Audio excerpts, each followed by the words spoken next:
Magandang araw mga kahalaman! For today's video ay magse-set up kami ng worm farm. Meron kaming na-receive na bagong worm farm mula sa aming council at ito ay libre lang.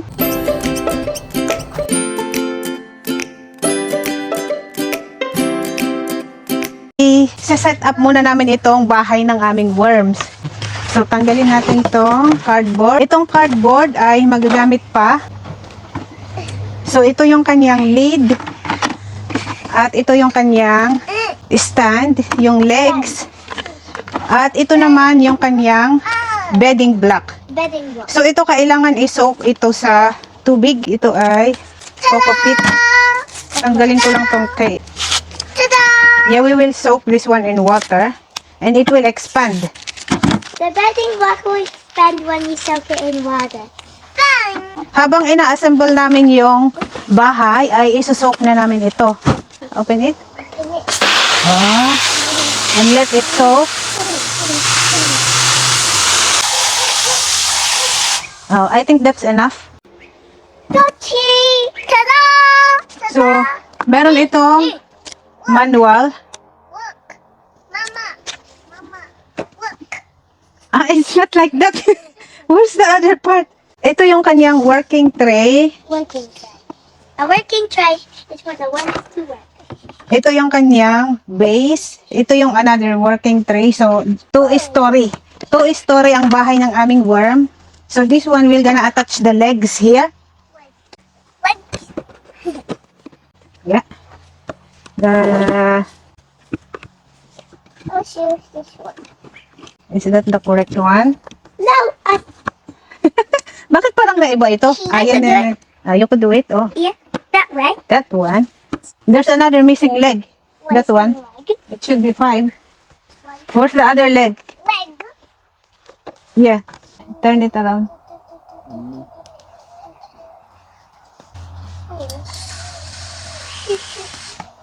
What?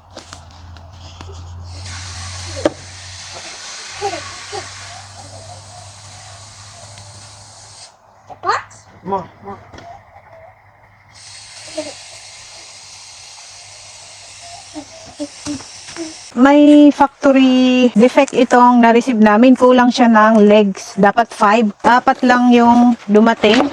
Still standing. Yeah. But, hindi siya masyadong stable.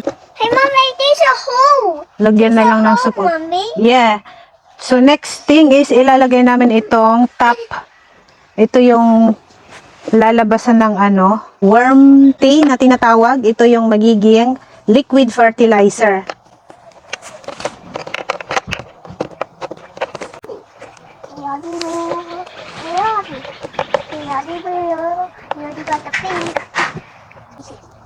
Funny daddy.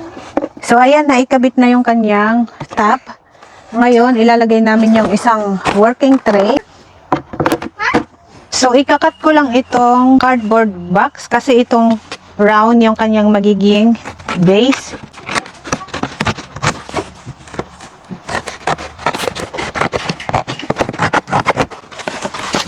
Yan.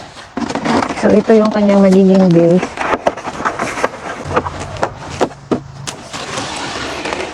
Masyado yatang nabasa ito Tapos ito ang ilalagay natin na pang bedding. Masyado siyang basa. Ang dami niyong nilagay na tubig. So ilalagay ko na itong beddings ng aming worm. Ito ay coco peat. So medyo basa ito. Nasubrahan sa tubig pero magfo-flow naman yung liquid sa baba. So ibubuhos ko na lang. At magde-drain naman yung liquid. Oops!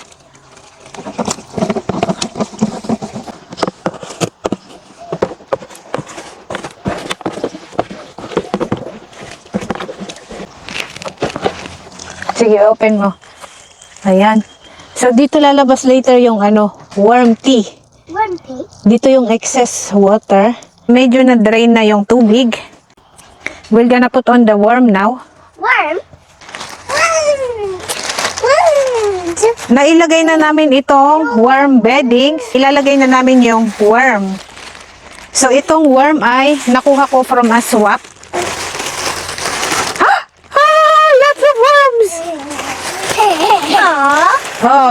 You want to hold the worm? I want to hold the worm. Okay, I'll get one worm and give a name on the worm. Oh. Okay, that's your worm. I'm going to call him Wormy. And Because he that's your worm. I'm going to call him Sluggling. Huh? Okay, now you can put the worm in the bedding. Bye bye worm. And I will dump all of the other worms. Bye. Hello worm. Oh. Worm. Oh, ito yung worm castings. Malagkit. Ito yung I love touching yung worm poo. worm poo. Ew. There's no smell. Hindi siya mabaho. What does it smell? Nothing. It smells like soil. Yeah, just soil. Hindi siya mabaho in fairness.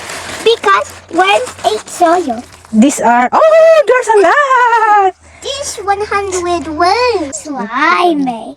Itong worms na ito ay talagang pang-compose. Iba yung mga worms na nakikita natin under the soil at iba rin tong compost worms. Worms. So, Hello spread out ko lang itong I'm going to call you worm cast. Antayin natin na bumaba sila.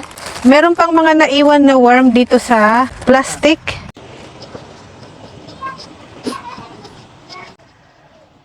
And I'm gonna call you. I love worms. Yeah, me too. But I love these most. What? There are some more worms in here. What? I had to put all the worms. You see, the worms are going underneath now. So, itong mga worms kasi ay sensitive sa light. So, ang gagawin nila ay pupunta sila sa ilalim. And, pag nakababa sila ay ilalagay na namin yung kanilang food. Let them go down now. Let them free now. Because they need to go underneath. Ups. So, itong mga nakikita nyong sticky na black, ito yung worm castings. So, pwede itong i-collecta later pag marami na silang nagawa. Tapos, ihahalo ito sa lupa. Ito yung magiging fertilizer. Worm castings ang tawag dito. I'm going to call you Wormy. Next thing, ay bibigyan na namin ng food yung mga worms. So, ang pagkain ng mga worms ay yung mga kitchen scraps, yung mga fruits, vegetables. Ang hindi lang I'm pwedeng going to have a cow. Ew. Ew.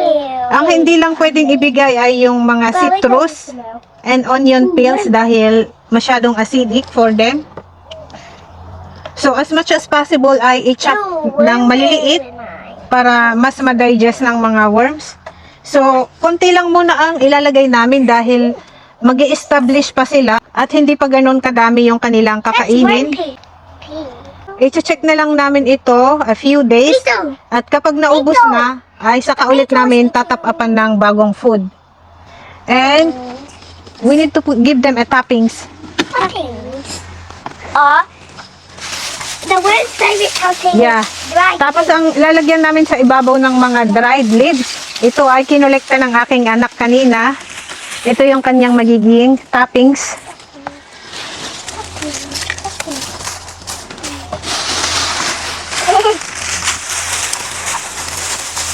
Dried leaves. Yung mga iba nilalagyan nila ng worm blanket yung ibabaw. Blanket. Pero ang gagamitin na namin ay itong dried leaves at saka cardboard. Cardboard. Ayan. What are you doing?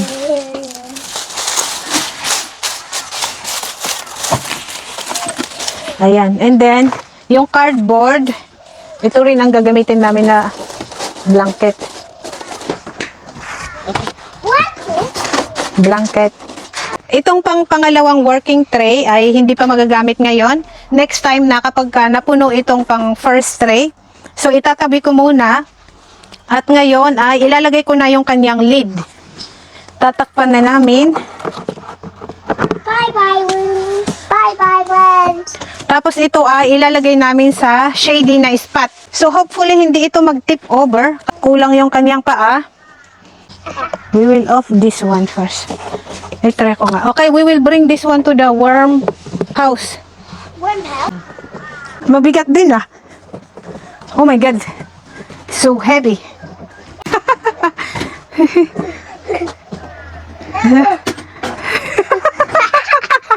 Yeah, it's okay. Mama will carry it.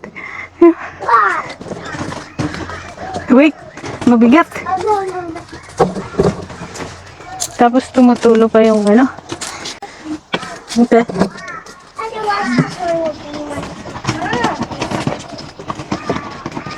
Is this the worm spot? Under the pomelo tree. I know where the pomelo is. Lift. 1, 2, 3, lift. Yes.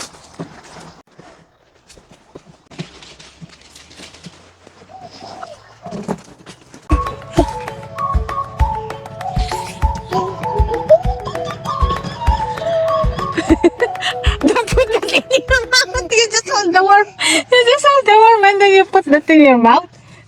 Ang perfect place para sa worm farm ay shady na spot. Kaya inilagay namin siya dito sa pagitan ng aming pomelo tree at saka itong Hawaiian guava para protected sa init lalo na kapag summer dito. Nung sinet up namin ito last time ay kulang yung kanyang legs. Instead na 5 ay 4 lang. Kaya ang ginawa ko ay kinontak ko yung Tumbleweed, yung brand nitong worm farm na ito. At pinadalhan nila ako ng isang leg. Kaya ikakabit ko na ito ngayon. Tanggalin ko na lang siguro tong ano. Medyo bumigat na siya. Oops. Ibaba ko muna. Ayan, para mas madaling ikabit.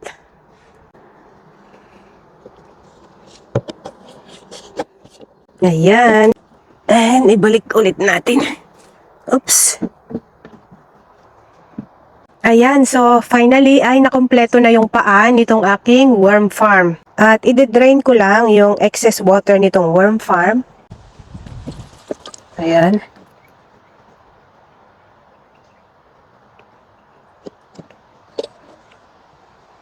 At dinidilig ko na lang dito sa pomelo tree. Napakaraming benefits ang worm farming kaya napakagandang idagdag ito sa ating garden. Unang-una ay nare-reduce natin ang ating food waste na napupunta sa landfill. Instead na itapon sa basurahan yung mga kitchen scraps ay ilagay na lang natin ito sa worm farm at ito ay magiging pagkain ng mga compost worms. At yung mga worm poop na tinatawag na worm castings ay very rich in organic matter and plant nutrients. Kapag hinalo natin yung mga worm castings sa ating garden soil ay mas magiging mataba yung ating lupa at mas magiging malago yung ating mga tanim. Kaya hindi na natin kailangan bumili pa ng mga fertilizer sa labas dahil nakakapag-produce na tayo ng organic fertilizer sa sarili nating backyard.